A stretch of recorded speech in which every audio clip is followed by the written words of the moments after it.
ભરૂચ જિલ્લાના અંકલેશ્વરની પાનોલી જીઆઈડીસીમાં ભીષણ આગ, સંઘવી ઓર્ગેનિક્સ કંપનીમાં લાગી આગ, લોકોમાં ભયનો માહોલ. અંકલેશ્વરની પાનોલી જીઆઈડીસીમાં આવેલી સંઘવી ઓર્ગેનિક્સ નામની કંપનીમાં ભીષણ આગ ફાટી નીકળતા અફરાતફરીનો માહોલ સર્જાયો. આગ એટલી વિકરાળ હતી કે તેના ધુમાડાના ગોટે ગોટા દૂર દૂર સુધી જોઈ શકાતા હતા, જેના કારણે આસપાસના વિસ્તારમાં ભય ફેલાયો. ઘટનાની જાણ થતાં ફાયર બ્રિગેડની 6 થી વધુ ગાડીઓ તાત્કાલિક ઘટના સ્થળે પહોંચી હતી. ફાયર ટેન્ડરોએ આગ પર કાબુ મેળવવા માટે ભારે જહેમત ઉઠાવી. આગના કારણો હજુ સુધી જાણી શકાય નથી, પરંતુ પ્રાથમિક અંદાજ મુજબ કેમિકલ રિએક્શન અથવા શોર્ટ સર્કિટને કારણે આ ઘટના બની હોવાનું મનાય છે. આ કંપની નજીક આવેલું સંજાલી ગામ આગના કારણે સૌથી વધુ પ્રભાવિત થયું.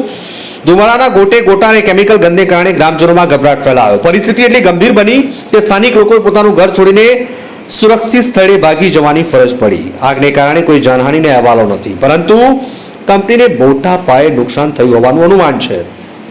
સ્થાનિક પોલીસ અને વહીવટી તંત્ર પણ ઘટના સ્થળે પહોંચી ગયું હતું અને બચાવ કામગીરીમાં જોડાયું. તેમણે પરિસ્થિતિને નિયંત્રણમાં લેવા લોકોને સુરક્ષિત રાખવા માટે પ્રયત્નો કર્યા. કલાકોની મહેનત બાદ ફાયર વિભાગ આગ પર કાબુ મેળવ્યો અને કુલિંગ ઓપરેશન શરૂ કરવામાં આવ્યું.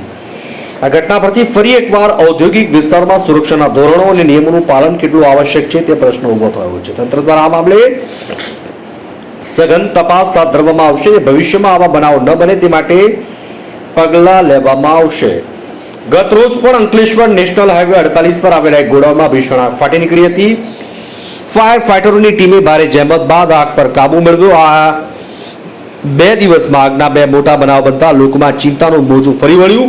તંત્ર દ્વારા આ મામલે યોગ્ય તપાસ કરી સુરક્ષાના પગલાં લેવામાં આવે તેવી માંગ ઉઠી છે. અંકલેશ્વરથી અમારા પ્રતિનિધિનો રિપોર્ટ.